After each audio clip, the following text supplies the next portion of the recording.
Syekh Abdul Salam Fatih Harun pernah bilang, waktu itu saya usia 12 tahun, mungkin sekitar kelas 5 atau kelas 6 SD, pernah bilang, Umar, nanti kalau sudah besar belajar di Mesir, saya yang jemput. Kalau berangkat, jangan sampai nangis, supaya tidak menyisakan kesedihan kepada orang-orang yang ditinggal. Jadi jangan nangis, biar ibu kamu nggak sedih. Jadi kalau kamu nangis, ibu kamu lebih nangis lagi. Nah, saya ingat pesan terakhir saya dapatkan dari bapak itu, selamat belajar nak. Setelah itu nggak ada suara sama sekali. Nah, nggak ada suara. Besoknya ya, saya dapati kabar bahwa bapak meninggal. Rugi di Mesir, terus tidak menyelesaikan hafalan Quran dan tidak mendapatkan sanad. Assalamualaikum warahmatullahi wabarakatuh. Bertemu hari ini bersama dengan saya Nila Irdah dalam program Cerita Para Kiai Tribunars. Dalam kesempatan yang bahagia hari ini, saya akan menyelami satu sosok yang luar biasa. Beliau adalah pengasuh di Pondok Pesantren Tahfizul Quran Ibnu Abbas Klaten. Beliau juga merupakan ketua di Forum Ma'ahid dan Madaris Quran Indonesia atau Formakin. Beliau juga membuat banyak sekali buku, kemudian punya perjalanan yang luar biasa, pendidikannya dari dalam negeri, termasuk juga menempuh pendidikan di luar negeri. Lalu bagaimana cerita di balik perjalanan Ustadz Umarul Faruq Abu Bakar hari ini sudah bersama dengan Nila. Kebetulan hari ini berkesempatan untuk datang langsung Tribuners untuk bertemu dengan Ustadz Umar di Pondok Pesantren. Ustadz, terima kasih banyak untuk waktu dan kesempatannya. Assalamualaikum. Waalaikumsalam warahmatullahi wabarakatuh. Masya Allah. Hari ini sehat, Ustadz? Sehat, alhamdulillah sehat. Alhamdulillah. Berarti menjelang hari-hari ini kesibukannya Ustadz Umar, aktivitasnya seperti apa, Ustadz? Ya, kalau untuk sehari-hari, alhamdulillah saya di pondok mengajar di berbagai unit yang ada. Kemudian juga aktivitas di Formakin, mengadakan kegiatan-kegiatan dengan para pimpinan pondok yang tergabung dalam Formakin ini. Untuk Ramadan ini paling banyak kita mengadakan kegiatan pelatihan dai Ramadan, baik untuk para ustadz, para asatidah, maupun untuk para santri.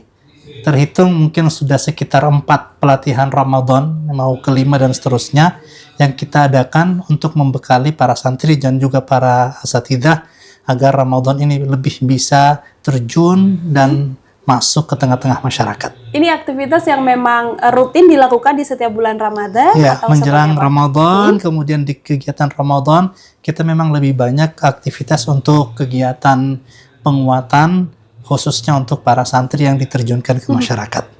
Kalau di Ponpes ini sendiri, Ustadz, mungkin sebelum nanti saya ingin lebih dalam soal kehidupan pribadi dan perjalanan Ustadz Umar begitu. Kalau di Ponpes ini sendiri mungkin sedikit bisa digambarkan ada berapa banyak santri, kemudian aktivitasnya hari-hari ini seperti apa, Ustadz? Untuk di Ibnu Abbas, kami ada sekitar 2.100 santri ya, dari berbagai provinsi di Indonesia, dan terdiri dari 5 unit pendidikan, yaitu pendidikan Kutab, kemudian Ma'had Ali, berikutnya SMP, SMA, dan juga Kuliatul Muallimin Al-Islamiyah. Nah, tersebar di 3 kampus. Ini yang kita sekarang, kampus Putra, ini berada di kampus 2, kemudian ada kampus 1 di Belangwetan, dan kampus 3 ada di Jatinong. Oke, jadi totalnya ada 3 kampus. Ya, 3 kampus, ada 5 unit, dan sekitar 2.100 santri yang sedang belajar di sini. Kalau yang di sini kan Putra ya, Ustadz, ya, ini ada total berapa? Ada sekitar 700-an santri yang di kampus 2 ini. Santri. Nah, kalau santri melihat Ustadz Umar ini kan seorang pendidik, pengasuh begitu. Tapi mungkin banyak dari santri dan juga sebagian dari mereka juga banyak yang ingin tahu lebih dalam begitu Ustadz, perjalanan Ustadz Umar begitu. Ini kan Ustadz aslinya dari Gorontalo, betul? Betul. Dan berarti masa kecil dihabiskan di Gorontalo sampai umur berapa, Ustadz? Sampai SMA. SMA baru berangkat ke Mesir. Oh, Masya Allah. Dari kecil dihabiskan ke Gorontalo sampai dengan SMA. Kalau kita flashback mengingat pada masa kecil waktu masih di Gorontalo, hal yang paling masih diingat sama Ustadz Umar apa? Kalau di Gorontalo untuk Ramadan seperti ini memang sesuatu yang ngangenin ya. Karena memang suasana Ramadannya suasana yang hidup hidup dengan amaliyah-amaliyah, dengan kegiatan-kegiatan, dan juga dengan berbagai aktivitas yang membuat orang terpacu untuk beribadah. Kalau untuk Gorontalo sendiri, saya bandingkan dengan Jawa ya, memang masih jauh. Apalagi kalau tempat saya itu di Tilamunta di Modelomo, masih dari Gorontalo masih jauh lagi, masih ada sekitar 3 jam lagi. Nah, yang membuat saya teringat ya dengan masa kecil itu tentu kehidupan masyarakat. Kehidupan masyarakat ketika Ramadan yang diliputi suasana yang khusyuk, suasana batin yang memang kita terkondisikan untuk ibadah, mulai dari sahur, kemudian tadarus Al-Quran, kemudian ada satu mungkin yang tidak ada di Jawa ketika Ramadan, yaitu namanya Tumbilotohe. Tumbilotohe itu malam pasang lampu yang biasanya diadakan di malam 27 Ramadan sampai 28, 29. Ini dulu kan memang kita di Gorontalo itu gelap, kemudian jauh ya, kadang-kadang dulu masih tidak ada listrik, maka kemudian orang-orang tua dulu di malam 27, 28, 29 itu dibuat festival gitulah, pakai lampu-lampu yang kecil-kecil itu, ya pakai minyak itu disebar kemana-mana supaya jalan ke masjid lebih terang. Nah, itu yang suasana yang ya dulu memang tujuannya untuk itu ya, tapi sekarang kemudian sudah jadikan bagian dari hiburan. Tapi itu sekalipun saya sudah jauh ya dari Gorontalo, tetap ketika malam 27 pasang lampu sendiri gitu ya. Karena ada satu kenangan, bukan soal lampunya, tapi satu kenangan yang ada di lampu minyak itu yang biasa kita gunakan di Gorontalo. Setiap malam 27 biasanya lebih ramai dengan tadarus sekaligus dengan malam pasang lampu itu. Udah jadi tradisi ya. Okay. Bisa di-search nanti, namanya Tumbilotohe. Tumbilotohe. Itu sudah jadi tradisi dan ternyata meskipun sekarang sudah tidak menetap di Gorontalo lagi, artinya Ustadz tapi tetap masih pulang. Kalau Ramadan seperti ini pulang ke Gorontalo juga. Nah, pada masa itu ketika kecil atau dari SD sampai SMA gitu, apakah memang menjadi seorang pendidik khususnya mendalami keilmuan agama begitu Ustadz, ini memang sudah dari awal menjadi cita-cita seorang Ustadz Umar atau perjalanannya seperti apa sih Ustadz? Ya, dulu di rumah saya itu dempet pondok. Jadi ini rumah saya ini pondok pesantren, namanya Pondok Pesantren Al Khairat Tilamuta. Nah, dulu di Al Khairat Tilamuta ini banyak para masyayikh, para guru dari Mesir datang kemudian mengajar di sana. Yang paling mengesankan namanya Syekh Abdussalam Fathi Harun. Syekh Abdussalam Fathi Harun pernah bilang, waktu itu saya usia 12 tahun mungkin, sekitar kelas 5 atau kelas 6 SD, pernah bilang, Umar, nanti kalau sudah besar belajar di Mesir, saya yang jemput. Nah, kata-kata Syekh Abdussalam itu terpatri dalam hati saya.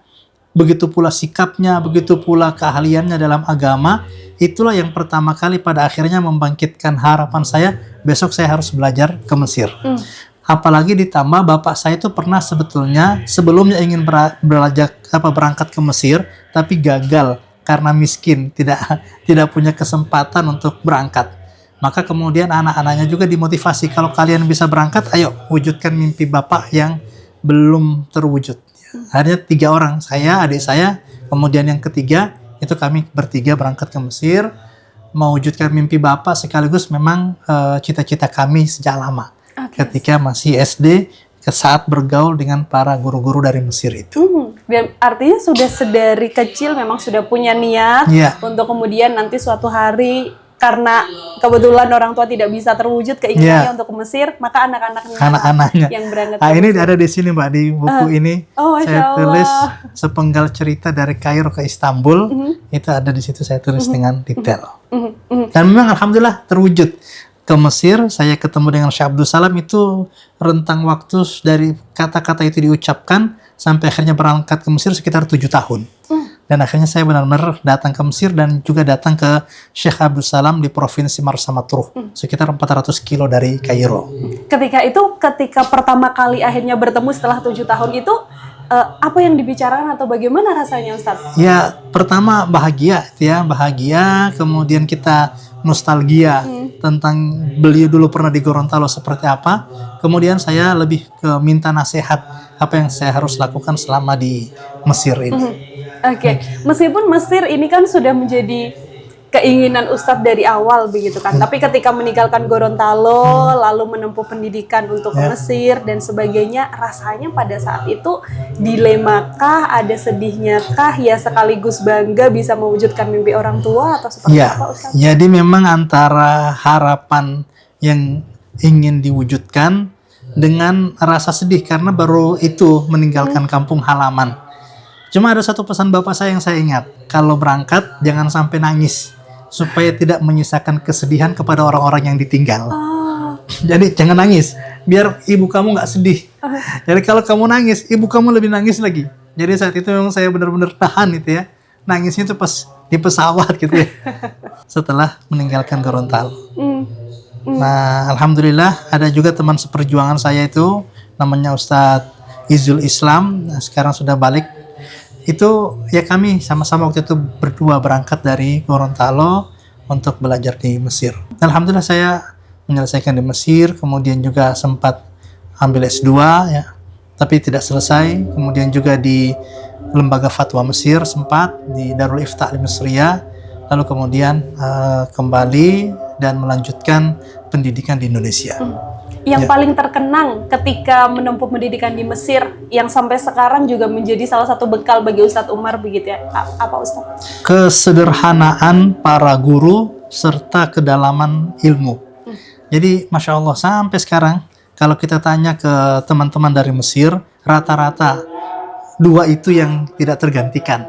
Pertama, guru-guru yang ada di Mesir itu memang dari segi ilmu, segi pengetahuan, memang sangat dalam pengetahuannya, pemahamannya, dan yang kedua sangat sederhana. Kebersahajaan itu kelihatan sama-sama dengan kita di bis, sama-sama dengan kita di di masjid, sama-sama berdiskusi. Padahal beliau adalah seorang profesor doktor itu ya. Nah, kesederhanaan ini akhirnya ketika kami kembali ke Indonesia itu sedikit banyak berpengaruh. Rata-rata teman yang di Mesir dan pernah bergaul lama dengan para guru di Mesir, dua hal itu kemudian mereka bawa pulang ke Indonesia, yaitu kedalaman ilmu dan juga kebersahajaan, kesederhanaan dalam kehidupan sehari-hari. Nah, itu kemudian yang kita bawa ke pondok. Akhirnya ya memang pondok ini ya kita urus dengan profesional, tapi tetap dengan bersahaja dan sederhana.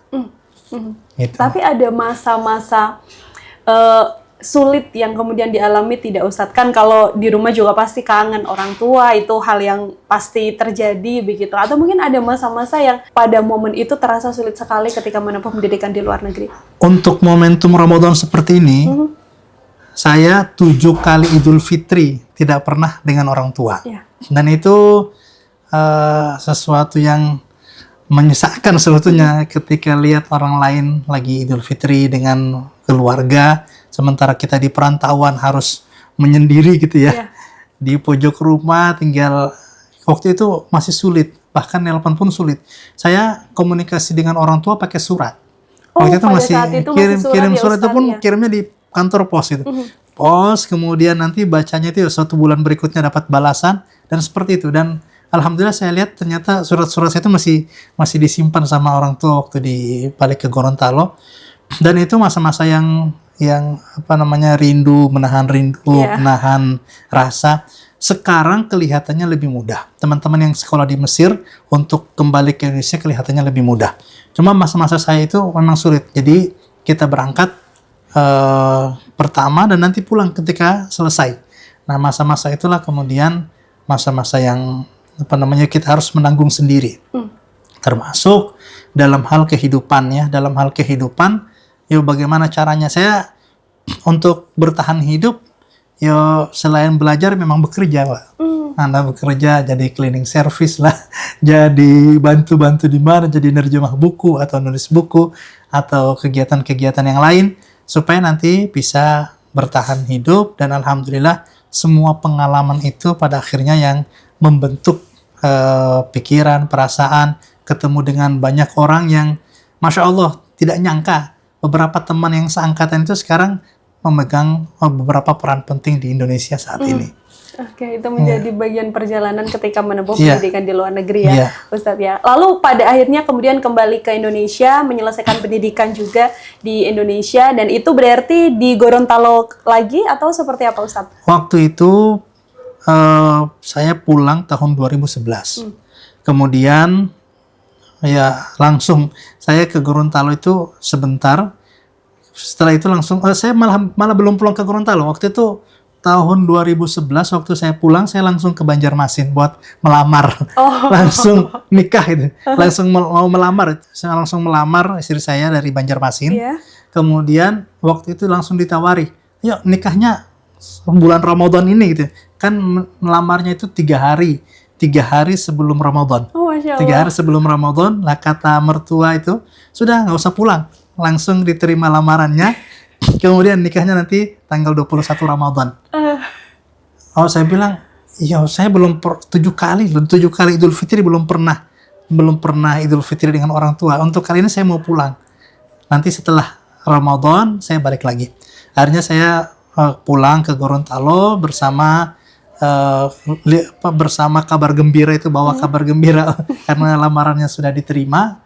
Kemudian tanggal 4 Syawal itu saya bawa ibu saya, adik-adik saya. Kalau bapak saya sudah meninggal waktu saya di Mesir. Semuanya saya bawa ke Banjarmasin sekitar tanggal 4 Syawal. Saya nikah di Banjarmasin. Dari tahun 2011. Di tahun 2011 Iya. justru ketika pertama kali menginjakan kaki di Indonesia yang dituju Banjarmasin dulu. Banjarmasin ya, Ustadz. dulu. Betul. Ustadz, mohon maaf tadi sempat disebut bahwa ayah kebetulan memang berpulang ketika Ustadz berada di Iya. Mesir. Itu berarti berapa tahun setelah Ustadz berada di Mesir? 2005. 2005. Waktu saya berangkat 2003. Bapak wafat 2005. Dan saya ingat sekali, waktu itu memang lebih banyak surat, tapi kalau kalaupun menelpon itu sudah mulai bisa di awal tahun 2005 itu sudah mulai bisa teleponan, tapi memang sangat mahal sekali. Paling 2-3 menit itu habis 50.000. Karena waktu itu belum ada WA. Setahu saya waktu itu belum ada WA, masih pakai HP Nokia waktu itu. Nah, saya ingat pesan terakhir saya dapatkan dari bapak itu, "Selamat belajar, nak." Setelah itu nggak ada suara sama sekali. Nah, nggak ada suara. Besoknya ya saya dapati kabar bahwa bapak meninggal. Nah, saat bapak wafat itu ingin sekali saya pulang. Cuma memang terkendala visa karena memang visa itu harus ada sekian bulan itu ya. Baru paspor ada sekian bulan baru boleh pulang, dan juga terkendala dengan kemampuan finansial untuk beli tiket dan seterusnya. Jadi waktu itu kami bertiga, saya dan 2 adik saya itu yang sudah mengiringi proses pemakaman dan seterusnya itu dengan tilawah Al-Quran dari Masjid Robah Al-Adawiyah. Yang jadi imam itu adik saya yang keempat, itu yang akhirnya dari awal menemani bapak ketika sakit hingga kemudian akhirnya mengimami ketika sholat. Nah, saya setelah dari Banjarmasin tahun 2011 itu pas sampai ke Gorontalo langsung menuju ke makam bapak untuk ziarah, karena dalam rentang waktu yang panjang itu ya kita tinggal hanya bisa mendoakan dari jauh.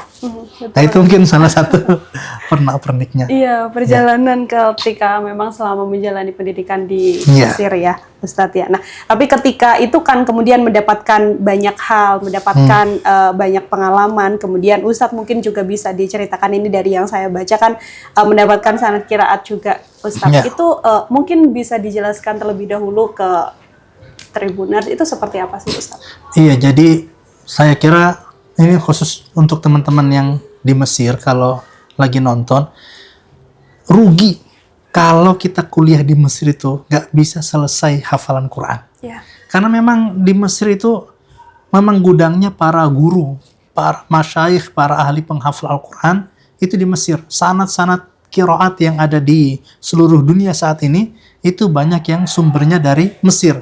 Mau dari Syria, mau dari Mekah, mau dari Madinah, itu banyak para guru-guru yang akhirnya menjadi rujukan saat ini.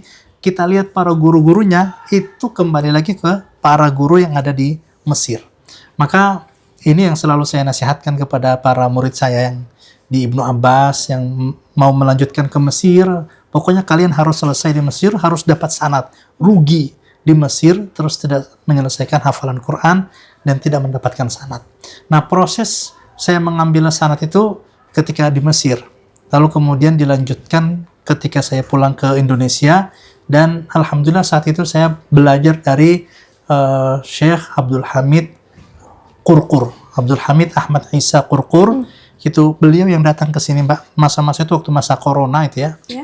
Masa corona itu beberapa saat sebelum corona itu beliau mengajar di sini, dan beliau setiap tahun juga datang ke Indonesia. Datang ke Indonesia sebulan, 2 bulan. Kita terus belajar ke beliau, dan akhirnya saya belum terlalu mungkin sebetulnya, karena memang baru saja selesai bersama teman-teman yang lain. Tetapi proses menghafal Al-Quran ini pada akhirnya adalah proses untuk menuju kebahagiaan yang sejati. Karena ketika kita dekat dengan Al-Quran, kita baca Al-Quran, kemudian kita tahu berbagai variasi bacaan Al-Quran itu, kita jadi menikmati ketika kita membaca ayat-ayat suci yang mulia ini. Nah, itu juga sudah sempat saya tuangkan di sini ya, tentang cara dahsyat menghafal dan mentadabburi Al-Quran. Dan juga ini jurus hafal Quran yang memang saya tulis berdasarkan pengalaman. Saya memang ketika di Ibnu Abbas ini ya ditempatkan sebagai guru tahfidz, guru ngajar Quran. Jadi ketika pertama kali tahun 2011 masuk Ibnu Abbas, langsung jadi muhafidz, jadi guru tahfidz. Nah, pengalaman sekian tahun di Ibnu Abbas sampai sekarang itu kemudian saya tulis, saya tuangkan beserta testimoni juga para santri di buku ini. Oke, ini kalau perjalanannya sendiri, Ustadz, apakah juga sempat ada mengalami kesulitan dan sebagainya untuk prosesnya? Iya, proses menghafal Quran itu sebetulnya mudah. Menghafal itu mudah. Yang sulit itu istiqomah. Bertahan untuk terus-menerus mengulang, menghafal, menjaga hafalan, merawat, itu yang sulit. Nah, dalam hal ini memang saya temukan ada 3 kunci sehingga proses menghafal ini bisa tuntas. Yang pertama lingkungan, yang kedua sistem, dan yang ketiga guru. Nah, untuk lingkungan ini memang sebaiknya kita berada di lingkungan yang mendukung kalau memang ingin menghafal Quran. Yang kemudian sistem itu kapan kita menghafal, kapan murojaah, kapan ujian, itu harus benar-benar teratur. Dan yang ketiga guru. Ini paling penting itu guru. Kalau kita ketemu dengan guru yang bisa motivasi kita, yang membuat kita selalu move on ketika belajar, itu Masya Allah, kita akan, walaupun sulit, pada akhirnya guru itulah yang akan mendorong kita untuk tetap bertahan. Ada motivasi yang ada besar motivasi, juga ya, ada motivasi. Guru, pengaruh guru itu saya rasakan ada 70% itu dalam proses menghafal. Makanya mencari guru yang baik, mendapatkan guru yang baik itu adalah karunia. Sekali kita dapat, jaga betul guru itu. Masya Allah, luar biasa sekali. Ustadz, ini Ustadz Umar ini kan menulis banyak sekali buku. Total berarti sudah ada berapa, Ustadz? Ada sekitar mungkin 18. Dan 18. Itu memulai perjalanan Ustadz dari yang di Mesir, atau ada buku yang juga menceritakan bagaimana pengalaman Ustadz yang dari Gorontalo? Ya, kalau untuk cerita hidup ya, ketika di Mesir maupun ketika belajar dulu di Gorontalo, itu saya tuangkan di sini. Ya, di buku Sepenggal Cerita dari Kairo ke Istanbul. Ya, Masya Allah. Saya juga sempat ke Turki waktu itu karena memang penelitian saya tentang tokoh Turki, yaitu Badiu'uzzaman Said Nursi. Sempat ke sana, sempat ngambil banyak data, ketemu banyak guru di sana. Kemudian juga selebihnya sebetulnya isi hasil bacaan, kemudian pengalaman. Kalau untuk buku khusus yang ini memang ini bapak saya, Ustadz Muhammad Abu Bakar, sama ini Ustadz Umar Al-Amri yang mendirikan Al-Khairat. Ini saya tuangkan juga di sini, termasuk cerita-cerita masa kecil dengan bapak, sempat saya tuangkan di buku ini. Kemudian kalau untuk yang proses menghafal Quran ini memang best practice saya pribadi, nasihat-nasihat guru, ini saya tuangkan di sini. Dan juga ada yang dulu sebagai disertasi, Mbak. Oh iya. Dulu disertasi ini ya di persimpangan peradaban, ya, persimpangan peradaban jejak pemikiran Badiu'zzaman Said Nursi dan Soekarno tentang Pancasila. Iya, betul. Ini bahannya bahan disertasi, tapi kemudian ada beberapa penyesuaian sehingga layak sebagai sebuah buku yang bisa dibaca dan dikonsumsi publik. Ya, jadi menulis itu ya sebetulnya berangkat dari suka, kemudian ya dalam proses menunggu, dalam proses bekerja, ya kita meluangkan waktu untuk biar pemikiran kita, ide kita tuh nggak hilang. Menulis bagian dari hobi atau bagian dari cara Ustadz untuk kemudian bisa menuangkan apa yang ada di pikiran agar kemudian bisa dirasakan juga oleh orang lain yang mungkin juga mengalami perjalanan yang sama, Ustadz? Ya, jadi memang saya ingin berbagi. Kalau kata orang-orang kan menulis itu bekerja untuk keabadian gitu ya. Kita sudah meninggal, mungkin tulisan kita yang masih akan bisa dibaca oleh orang lain. Nah, proses menulis ini sebetulnya lebih banyak ke proses masa-masa menunggu, Mbak. Jadi waktu itu saya menunggu dari S1 menuju S2, dari S2 menuju S3. Nah, masa-masa menunggu itu terus kemudian yang saya manfaatkan untuk menulis. Jadi memang kadang-kadang menulis itu bagian dari istirahat. Jadi saya nulis ini nulis tesis saya di UMS itu tentang siasat syariah maliyah atau politik keuangan kebijakan moneter Utsman bin Affan. Nah, dalam itu kan agak berat juga itu, nyari-nyari idenya juga kadang-kadang nggak ketemu. Nah, istirahatnya ngerjain yang lain. Nah, ngerjain yang lain ternyata malah jadi buku gitu. Sama ketika di UI juga begitu. Ngambil nulis disertasi, ketemu beberapa hal yang unik, hal baru, ya ternyata malah ini yang selesai duluan. Tapi nggak apa-apa. Itu bagian dari proses perjalanan hidup ya. Kadang-kadang kita nggak selesai di sini, yang selesai malah di sini. Iya, ini sudah ada di 18. Yang paling baru berarti apa, Ustadz? Ada judulnya Saat Ayat Suci Menyentuh Hati. Nah, itu juga dari beberapa hasil bacaan, kemudian saya tuangkan menjadi sebuah buku. Nah, kemudian ini kan ada beberapa pelatihan Ramadan. Nah, kemudian akhirnya sebagai panduan saya juga menulis ini Cahaya Majelis Ramadan dan Idul Fitri. Ini sebagai panduan para dai Ramadan, para santri ketika terjun ke masyarakat, kemudian mereka harus menyampaikan apa. Nah, ini sudah saya susun sebagai bahan panduan untuk praktis ketika mereka datang ke masyarakat, sudah bisa langsung tahu apa yang harus dilakukan. Ya, seperti itu. Itu mengenai perjalanan Ustadz sampai dengan nulis buku. Tapi tidak hanya sebagai pengasuh saja yang kemudian nulis buku, punya pengalaman yang luar biasa di Mesir. Tadi kan sosok menjadi ayah kan juga menjadi peran yang luar biasa juga ya, Ustadz Umar. Kalau mungkin boleh diceritakan sedikit soal bagaimana Ustadz kemudian di keluarga bersama anak-anak. Apakah sosok yang dilihat oleh anak-anak di pondok ini juga adalah sosok yang sama yang kemudian dirasakan oleh anak-anak dari Ustadz Umar? Jadi kemanapun saya pergi, saya ingin anak-anak itu ada di hati saya dan bersama saya. Maka saya langsung taruh di balik di balik handphone ini. Fotonya ada ya Ustadz ya semuanya. Ada berapa Ustadz? Ada 5, Mbak. Ada 5. Yang pertama ini SMP, kemudian yang kedua kelas 5, yang ketiga ini masih kelas 2, berikutnya yang kedua masih di TKB ya. Masih di. Nah, ini saya berusaha dimanapun saya berada, anak-anak ada di hati, kemudian selalu saya bawa, ada kesempatan untuk komunikasi. Dan rata-rata kalaupun saya beraktivitas, rata-rata ya di rumah itu Isya paling sudah di rumah. Nah, ketika di rumah itu HP-nya disimpan, udah saya main aja sama anak-anak, entah main kuda-kudaan, entah main salto-salto. Karena memang anak saya laki-laki, satu yang perempuan sudah di rumah. Jadi kalau laki-laki itu ya ibunya sendiri yang pusing gitu ya. Tapi ya itulah cara kita untuk lebih mendekat ke anak. Sehingga kalau selama ini saya rasakan, alhamdulillah anak-anak itu ya rasa-rasanya dekat dengan saya semuanya. Dan tidak ada yang kemudian bertanya, entah misalnya, kenapa ayah tidak di rumah bersama kita sepanjang hari dan sebagainya. Pertanyaan itu pernah muncul tidak, Ustadz? Ya, lebih kepada kangen main. Oh gitu. Ya, kangen main, pengen main. Kalau Abi kapan pulang, kapan kita main lagi. Nah, Biasanya gitu kalau Abi ayo pulang, kita main, pengennya main. Karena memang masih usianya ya, Iya. masih kecil. Karena untuk aktivitas saya sendiri sebetulnya saya juga aktif di kerelawanan. Iya. Kerelawanan saya ikut Prozis. Prozis itu lembaga kemanusiaan di Ibnu Abbas. Kemarin baru ke Aceh.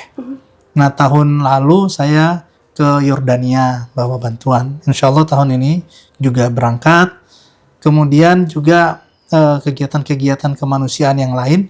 Nah, itu kadang-kadang memang kalau pas lagi kegiatan kemanusiaan itu panjang waktunya. Kadang-kadang sampai seminggu. Tapi itu insya Allah komunikasi tidak putus. Karena tetap telepon, tetap berkabar ke anak-anak yang ada di rumah. Itu tetap Mbak. peran sebagai Iya. ayah meskipun di tengah kesibukan juga tidak Harus selesai gitu. tetap Iya, dijaga betul. itu. Oke, Ustadz mungkin dua hal terakhir dari saya sebagai seorang pengasuh, sebagai seorang Ustadz dengan perjalanan yang begitu luar biasa. Kalau dari Ustadz sendiri ada tidak sih mungkin ketakutan tertentu terhadap ilmu yang mungkin bisa tidak terserap ke anak-anak gitu, atau mungkin ketakutan sebagai seorang Ustadz Umar itu apa? Ya, jadi kita perlu punya rasa takut gitu ya. Kita perlu merawat rasa takut itu sehingga dalam hati itu kita masih berharap. Jadi rasa takut itu memicu harapan. Ya. Yang saya takuti dari anak-anak ya, termasuk para santri saya yang di Ibnu Abbas, pengaruh teknologi ini yang luar biasa. Dan itu tidak mudah. Ketika misalnya kita, sebetulnya kan begini, kita itu tidak perlu memperbanyak motivasi. Yang kita perlukan itu mempersedikit distraksi.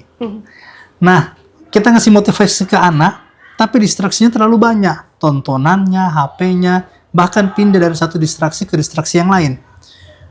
Nah, disitulah kemudian saya takut sekali anak-anak ini pada akhirnya pikirannya itu tidak fokus, kemudian tujuan hidupnya itu lebih kepada kesenangan ya semata, materialisme. Maka kemudian yang selalu ingin saya hidupkan baik di keluarga maupun di rumah, persoalan tazkiyatun nafs, persoalan pembersihan jiwa, merawat batin, merawat hati. Ini penting sekali sebagai cara kita untuk menghadang materialisme yang luar biasa. Ketika orang misalnya sandarannya itu materi, maka yang dia pikirkan itu nanti kerjanya bagaimana, kemudian nanti dapat uangnya bagaimana, kemudian nanti kalau saya tidak melakukan ini, saya pasti akan hidup sebatang kara, hidup melarat gitu ya. Ada kalau istilah sekarang bani gitu ya, ada kecemasan yang akhirnya tumbuh karena merasa tidak mampu bersaing. Di sisi ini kemudian orang menganggap bahwa semuanya itu harus diukur dengan materi. Nah, disitulah kemudian kita penting untuk menghidupkan tazkiyatun nafs ya, pembersihan jiwa, ada ruhaniyat, ada penataan batin. Nah, kalau saya sendiri untuk hal itu suka menganjurkan baca buku ini. Judulnya Risalatul Muawanah. Risalatul Muawanah wal Mudhaharah wal Mu'azarah. Ini saya ajarkan juga baik secara online maupun offline untuk menumbuhkan rasa ruhiyah yang kuat atau tazkiyatun nafs yang kuat ke anak-anak maupun ke santri, sehingga ya tidak semata-mata semua itu kita ukur dengan materi gitu. Tetap kita ada sentuhan batin yang itu akan menjadi panduan kita, dan itu dengan banyak zikir, dengan banyak tilawah Al-Quran, dengan yakin kepada takdir Allah, itu penting untuk kita hidupkan di jiwa anak-anak supaya mereka tidak akan ketakutan ya dalam menghadapi masa-masa yang mungkin dalam hal teknologi semakin berkembang. Oke, Demikian, baik, Mbak. luar biasa sekali. Terakhir, Ustadz mungkin bisa disampaikan pesan kepada banyaklah generasi muda terutama begitu kan, karena kan generasi muda adalah generasi yang mungkin paling banyak kecemasannya akan hal ini dan juga hal tertentu begitu. Mungkin boleh Ustadz Umar silahkan. Baik, untuk teman-teman semuanya, kehidupan kita ini berada di tangan Allah Subhanahu wa Ta'ala. Kadang-kadang ini terlupa, menganggap bahwa hidup itu tergantung dengan uang, tergantung dengan lapangan pekerjaan, tergantung dengan kesempatan, tergantung dengan peluang, bahwa hidup kita ini tidak akan bisa punya apa-apa kalau kita tidak punya uang, tidak punya materi. Nah, ini jangan sampai, ya itu mungkin ya sebagai bagian dari proses perencanaan hidup, tapi satu hal yang perlu kita kuatkan, yakin bahwa Allah Subhanahu wa Ta'ala yang memegang kendali semua yang ada di dunia ini. Lillahi ma fis samawati wa ma fil ard. Milik Allah yang ada di langit dan di bumi. Maka kedekatan kepada Allah itu jauh lebih harus kita kuatkan, sebab ketika Allah Subhanahu wa Ta'ala memudahkan, mengizinkan, segala hal yang kita takutkan itu akan mendapatkan kemudahan. Tapi ketika Allah tidak izinkan, maka apapun yang kita lakukan itu tidak akan pernah tercapai. Maka sebelum kita minta kepada siapapun, minta dulu kepada sang pemiliknya, yaitu Allah Subhanahu wa Ta'ala. Dengan menguatkan sholat, menguatkan zikir, menguatkan tilawah Al-Quran, dan sering-seringlah datang minta nasihat kepada para guru. Baik, begitu. Untuk kemudian bisa lebih mendapatkan ketenangan dan tidak ada kegusaran, karena yang dipikirkan ya hanya dunia saja, tapi juga harus seimbang ya Tribuners ya, antara dunia dan juga akhirat. Seperti itu Ustadz, luar biasa, Masya Allah, terima kasih banyak untuk kisah perjalanannya yang dibagikan kepada kita. Semoga banyak hal tentunya ini juga bisa menjadi teladan untuk penonton Tribuners semuanya yang menyaksikan cerita para kiai ini. Semoga mungkin di lain kesempatan kita juga masih ada waktu kembali untuk bisa berbincang. Terima kasih sekali lagi Ustadz Saya Umar. punya satu moto, Mbak. Monggo Ustadz, Yaitu, silakan. hidup sementara harus bahagia. Hidup sementara harus bahagia. Masya Allah, betul sekali. Hidup sementara harus bahagia, jadi dimaksimalkan selagi masih punya kesempatan ya Ustadz ya untuk bisa membahagiakan diri. Oke, itu saja Tribuners obrolan saya bersama dengan Ustadz Umarul Faruq Abu Bakar. Nantikan obrolan lainnya juga dengan kisah-kisah dan peneladanan yang luar biasa dengan Ustadz maupun kiai-kiai yang lainnya dalam program Cerita Para Kiai. Sekarang waktunya Nilah dan juga Ustadz Umar untuk pamit undur diri. Terima kasih banyak dan sampai jumpa. Wassalamualaikum warahmatullahi wabarakatuh. Untuk bagi Anas sendiri yang selama 6 tahun lebih bersama beliau Ustadz Umarul Faruq Abu Bakar, yang kami tahu adalah beliau dengan intelektualitas yang tinggi begitu.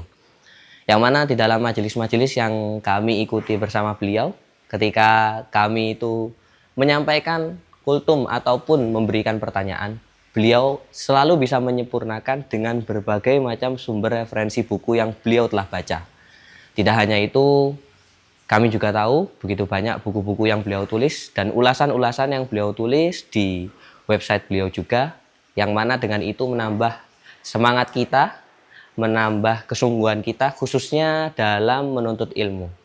Dan dalam hal ini lebih khusus lagi yaitu ilmu agama. Adapun untuk apa yang kami contoh dan kami teladani dari sosok Ustadz Umar sendiri, beliau dengan segala prestasi yang beliau dapatkan, dengan segala gelar yang beliau dapatkan, beliau selalu tidak henti-hentinya untuk belajar dan tetap membaca buku. Dari sana kami tahu bahwasannya semakin kita banyak belajar, semakin kita mengetahui bahwasannya kita itu tidak tahu apa-apa. Dan itu yang kami dapati dari beliau Ustadz Umarul Faruq Abu Bakar. Dan di mata saya Ustadz Umar itu adalah sosok yang luar biasa.